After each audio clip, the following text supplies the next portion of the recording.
بسم الله الرحمن الرحيم الحمد لله رب العالمين والصلاة والسلام على رسول الله صلى الله عليه وسلم السلام عليكم ورحمة الله تعالى وبركاته بسم الله الرحمن الرحيم ባለፉት ተከታታይ ፕሮግራሞቻችን በተቻለን አቅም ሰዎች የተፈጠሩበት ዓላማ እና የላ ኢላሃ ኢላላህን ትርጉም በተቻለን አቅም አይተናል። ከዚያም በኋላ ያንዳንዱን የተውሂድ የዒባዳን አይነቶች ያየኑበት ሁኔታ አለ። እንግዲህ ተውሂድ ተብሎ ሲባል ምንድነው? ይሄው ዒባዳን ለአላህ Subhanahu Wa Ta'ala ብቻ ማድረግ እና ከአላህ ውጭ ላሉ አካሎች የሚሰጠውን መከልከል ወይም ደግሞ ከዚያ ስራ መከልከል ነው። ሌላው አንድ መገንዘብ ያለብን ይሄ ዒባዳ የሚባለው ነገር በሶላትና መሰል ነገሮች ብቻ አጠራርለም በርኩዕ በስጁድ ቁርአንና ሐዲስን መፋረጃ ማድረግ ከዚህ ከተውሂድ ውስጥ ነው። አላህ Subhanahu Wa Ta'ala ብቻኛ እናደርገዋለን። ቁርአንና ሐዲስን አላህ Subhanahu Wa Ta'ala ለኛ መፋረጃ ይሆን ዘንድ አምጥቷል አውርዷል። አላህ Subhanahu Wa Ta'ala ይህንን ቁርአንና ሐዲስን መፋረጃ ማድረግ በእኛ ላይ ግዴታ ነው። በጋብቻ ሊሆን ይችላል፣ በውርስ ሊሆን ይችላል፣ መሰል ነገሮች። ሌላው በዲን ላይ ራሱ ጭቅጭቅ ቢነሳ ሰዎች እየሰሩ ስራን ይሄን እንዴት ታረጋለህ ይሄን ምን አረክ ተብሎ ሲጠየቅ ሰዎች ጭቅጭቅ ውስጥ ቢገቡ ወደዚህ ቁርአን ነው መፋረድ ያለባቸው፣ ወደ ሐዲስና ወደ ቁርአን። እንግዲህ አንዳንድ ሰዎች ከዚህ በፊት ስም በመጥቀስ ያነሳውበት ሁኔታ አለ። የአላህ Subhanahu Wa Ta'ala ቃል ቁርአንን ተቀብለናል በማለት ሐዲሶች ችግር አለባቸውና ከስንት ሺህ ከአንድ ሺህ ምናምን ዓመት በፊት በተነገረ ትርክት አንቀበልም የሚሉ ሰዎች አሉ። የነብዩ አለይሂ ሰላቱ ወሰለም ሐዲስ ከቁርአን ለይተን አናየው እንደ መመሪያ ከሆነ ማለት ነው። ቁርአን የአላህ ቃል ነው፣ አላህ ተናግሮታል፣ በማንበብ አጅር አለ፣ ሶላት ላይ የሚቀራው እሱ ነው፣ የአላህ ቃል ነው። ከዚህ ውጭ ግን የነብዩ አለይሂ ሰላቱ ወሰለም ሐዲስ እንደ መመሪያ ከቁርአን ጋር እኩል ሊሰራ ግድ ይለዋል ነው። አላህ Subhanahu Wa Ta'ala በቁርአን ላይ ምንድነው ያለው? በመቃብር ቅጣት ላይ ሊሆን ይችላል፣ አጠቃላይ አንዳንድ ነገሮች ላይ ገይብ በሆኑ ነገሮች የነብዩ አለይሂ ሰላቱ ወሰለም ሐዲስ አንቀበልም የሚሉ ሰዎች አሉ ነው። ሐዲስ ቁርአንን ተቀብሎ ሐዲስ አልቀበልም የሚል ካለ ካፊር ነው። በግለሰብ ደረጃ ሁክሙ ገሌ እንዲህ ነው ገሌ እንዲህ ነው ብሎ የምንናገርበት ነገር ላይኖር ይችላል። ነገር ግን የአላህ Subhanahu Wa Ta'ala ቃል ተቀብሎ ሐዲስን አልቀበልም የሚል ካለ ካፊር ነው። እንደውም በቁርአንም አላመንም ማለት ነው። አላህ ምንድነው ያለው በቁርአን ውስጥ? ወማ አታኩም الرسول فخذوه وما نهاكم عنه فانتهوا፣ መልእክተኛው ያመጣላችሁን ተቀበሉ፣ የከለከላችሁን ተከልከሉ። የነብዩ አለይሂ ሰላቱ ወሰለም ሐዲስ እንደው ነብዩ አለይሂ ሰላቱ ወሰለም ከራሳችን አብልጠን ልንወዳቸው ግድ ይላል። አለይሂ ሰላቱ ወሰለም በሐዲሳቸው لا يؤمن احدكم حتى اكون احب اليه من والده وولده والناس اجمعين ብለው አለይሂ ሰላቱ ወሰለም እኔ አንድ ሰው አላመንም አሉ እኔን ከወላጆቹ ከልጆቹና ከአጠቃላይ ሰዎች እስካላስበለጠ። ነብዩን ማስበለጥ ብሎ ማለት ምንድነው? በምላስ መናገር ብቻ አይደለም። ተግባሩ ምንድነው? የነብዩን ንግግር ማስቀደምና የነብዩን ንግግር ተግባር ላይ ማለት። የነብዩ አለይሂ ሰላም ሐዲሶች የዘገቧቸው ሱሐቦችና አቡ ሁረይራ እኮ ይወጥቁ ነበር ከረሃብ የተነሳ። አለይሂ ሰላቱ ወሰላም ጋር ባልደረባቸው ሆነ የሳቸውን ሐዲስ በመዘገብ የነብዩ አለይሂ ሰላም ባልደረቦች ሐዲስን እኛ ዘንድ አድርሰውታል። ሐዲሶች ተበጥረው እኛ ዘንድ ደርሰዋል። እነኛ ሐዲሶችን እንዳጠቃላይ ማብጠልጠልና መጣል የኒፋቅ ምልክት ነው። የነብዩ አለይሂ ሰላቱ ወሰለም ሐዲሶች ከአላህ ዘንድ የመጣን ቁርአን አብራርተዋል። አላህ ምንድነው ቁርአን በሳቸው ላይ እንዳወረደና እሳቸው እንደሚያብራሩ ይነግረናል። በሌላ የቁርአን አያት ምን ይላል አላህ Subhanahu Wa Ta'ala? ያ አዩሃ الذين آمنوا اطيعوا الله واطيعوا الرسول واولي الامر منكم فإن تنازعتم في شيء فردوه الى الله والرسول إن كنتم تؤمنون بالله واليوم الآخر ذلك خير واحسن تأويلا። ይሄ ቃል ይሄ ቁርአን ነው። እንግዲህ ቁርአን የአላህ ቃል ነው። አላህ ተናግሮታል። ጅብሪል ከአላህ ሰምቷል፣ ለነብዩ አለይሂ ሰላም አድርሷል። ታዲያ ይሄ ቁርአን እዚህ ውስጥ ያለው የአላህ ቃል የነብዩ አለይሂ ሰላቱ ወሰላምን ሐዲስ መቀበል ግድ እንደሆነና እንዲሁ ጭቅጭቅ በተነሳ ጊዜ መፋረጃችን ቁርአንና ሐዲስ እንዲሆን ያዛል። ምን አለ አላህ? ያ አዩሃ الذين آمنوا እናንተ ያመናችሁ ሰዎች ሆይ አጢዑ الله አላህን ታዘዙ፣ ወአጢዑ الرسول መልእክተኛውንም ታዘዙ፣ ወኡሊ الامر منكم ከናንተ በእናንተ ላይ የተሾሙትንም አሚሮች ታዘዟቸው ነው። ፈኢንተናዛቱም ብትጨቃጨቁ ፊሸን ባንዳሽ ነገር ላይ ፈሩዱሁ መልሱት ኢላላህ ወረሱሊህ ወደ አላህና ወደ መልእክተኛው መልሱት፣ ወደ አላህና ወደ መልእክተኛው ጭቅጭቅን ክርክርን መልሱት ብሎ ማለት መፋረጃችሁ አርጉት ነው። ማንን?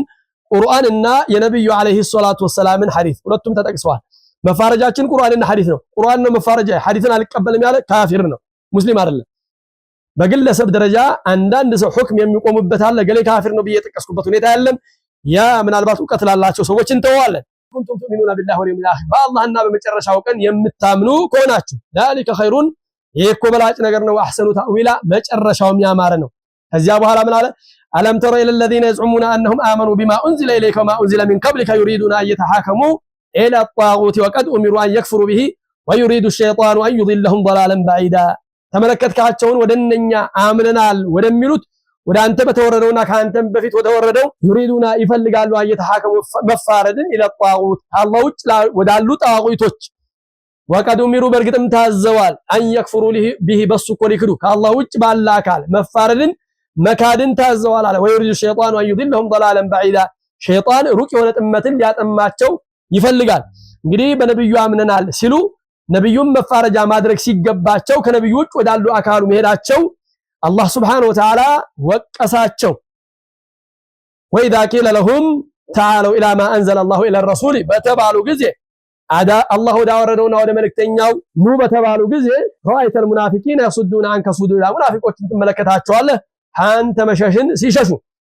እንግዲህ በነብዩ አለይሂ ሰላቱ ወሰላም አምነናል በነብዩም በተወረደው ነገር ላይ አምነናል ብለው መፋረድን ከነብዩ ውጭ ወዳሉ አካሎች ደግሞ ከቁርአንና ከሐዲስ ውጭ ወዳሉ አካሎች ያደረጉትን ሙናፊቆች መሆናቸውን አወቅን ስለዚህ የኒፋቅ ባህሪ ነው ማለት ነው ይሄ ኒፋቅ ነው የነብዩ አለይሂ ሰላቱ ወሰላም ሐዲሶች ሰው ዘንድ እንዳይደርሱና ቡኻሪ ዘንድ የተዘገበው ሷሂህ ቢሆን እንኳን አልቀበለውም ብሎ ማለት የሙናፊቅ ባህሪ ነው የነብዩ አለይሂ ሰላቱ ወሰላምን ሐዲስ የሚያብጠለጥል ሰው ነብዩ አለይሂ ሰላቱ ወሰላምን እንዳብጠለጠለ ነው የምንቆጥረውኛ ስለዚህ ጥንቃቄ ያስፈልጋል እንዲህ አይነት ተማሞችን አላህ Subhanahu Wa Ta'ala ምንድነው ያላቸው በቁርአኑ فلما زاغوا أزاغ الله قلوبهم በዞሩ ጊዜማ አዞራቸው አለ ስለዚህ እነኚህ አይነት ሰዎችን መጠንቀቅ ግድ ይለናል በሌላ ቁርአናት አላህ Subhanahu Wa Ta'ala ومن يشاقق الرسول من بعد ما تبين له الهدى ويتبع غير سبيل المؤمنين نوليه ما تولى ونصله جهنم وساءت مصيرا ይላል መልእክተኛውን የሚጨቃጨቅ ግልጽ መልእክቱ ቀጥተኛው መንገድ ለሱ ግልጽ ከሆነለት በኋላ መልእክተኛውን የሚጨቃጨቅ ንወሊህ ማ ተወላ ወደ ዞረበት እናዞረዋለን ወንስሊህ ጀሃነም ወሰዓት መሲራ ጀሃነምም እናቀምሰዋለን መቀመጫዋ የከፋች ሆነች እንግዲህ እንደዚህ አይነት ብዙ ጊዜ የቁርአን ባልተቤቶች ነን ቁርአን ነው የምናምነው ቁርአን ነው ضعيف የሌለበት ብለው የሚሉ አሉ ቁርአን የሚባሉ አንድ ሁለተኛ የፍልስፍና ባልተቤቶች አሉ የመቃብር ነገርን የሚያስተባብሉ መቃብር ብሎ ማለት አለይሂ ሰላቱ ወሰላም ቅጣት እንዳለው ተናግረዋል አስጠንቅቀውናል አለይሂ ሰላቱ ወሰላም በራሳቸውም ከዚህ በፊት የተጠቀስንበት ሁኔታ አለ አለይሂ ሰላቱ ወሰላም ዱዓ ያደርጉ ነበር ከመቃብር ቅጣት አላህ እንዲጠብቃቸው መቃብር ብሎ ማለት አንደኛ ላማኞች የጀነት ጨፌ ትሆናለች የጀነት ሽታ ያደርሳቸዋል ገና ከመቃብር ሳይወጡ አላህ Subhanahu Wa Ta'ala ቂያማን እንዲያቆማት ይመኛሉ ለምን የጀነትን ጸጋ አላህ ስለሚያሳውቃቸው ለካፊሮች ደግሞ ከመቃብር ገና ሳይወጡ አላህ Subhanahu Wa Ta'ala ጀሃነምን ክፋት ስለሚያሳውቃቸው ምን አለ ቂያማ ባልቆመች ይላሉ ለምን የጀሃነምን አስከፊነት ከመቃብሩ ቅጣት የበለጠ ሆኖ ስለሚያገኙ የበለጠ መሆኑን ስለተገነዘቡ ስለዚህ መቃብር የሚባለው ነገር የጀነት ጨፌ ነው ወይ ደግሞ የጀሃነም ጉድጓድ ነው ማለት ነው የጀሃነም ጉድጓድ ነው ስለዚህ ወንድሞች ቁርአን እንደመመሪያ አላህ Subhanahu Wa Ta'ala በነብዩ ላይ ሲያወርደው አምሳያውን ለነብዩ መስጠቱን ነብዩ አለይሂ ሰላም በሐዲሳቸው ጠቁመዋል ወደፊት ሰዎች እንደሚመጡ ቁርአን ላይ ያገኘኑ ትራስ ላይ ተደግፈው የሚናገራሉ ወደፊት እኮ ይመጣሉ ብለዋል አለይሂ ሰላቱ ወሰላም ቁርአን ላይ ሐላል ሆኖ ያገኘነውን ሐላል እናደርጋለን ሐራም የሆነውን ደግሞ ሐራም እናደርጋለን ከሐዲሱ ተውን የሚሉ ሰዎች ይመጣሉ ብለዋል ስለዚህ የነብዩ አለይሂ ሰላቱ ወሰላምን ሐዲስ አንድም ብትሆን ማስተባበል አይቻልም አናስተባብልም እናንተ ሰዎች እዚህ ግሩፕ ላይ ያላችሁ ወላሂ ጥንቃቄ ልታደርጉ ይገባችኋል ነው ጥንቃቄ ልታደርጉ ይገባችኋል እንዲህ አይነቱን ጃሂል የሆነ ሰው ቁርአንን በትክክል ያልተገነዘበ ሰው ልትከተሉት አይገባችሁም አንዳንዴ ምን ይላሉ ዑለሞች ያዘጋጇቸው ኪታቦች የእሳት ተጣሪዎች ናቸው ለምን ወደ ቁርአን አትመጡም ይላሉ እንዲህ አይነት ጅህልና ላይ ያለ ሰው ቁርአንን በትክክል የተገነዘበ መስሎት ዑለሞች የለፉበትን ትልልቅ ኪታብ ሲያብጠለጥል ትመለከተዋለህ ለምን ጅህልና ነው አንድ ሰው ተነስቶ ቁርአንን ይገነዘባለሁ ብሎ ቁርአን ውስጥ ብቻ መሰረታዊ የሆነውን ትምህርት ሳይወስድ ቢገባ ያ አካሄዱ ልክ እንደሱ አካሄድ ወደ እሳት ይመራዋል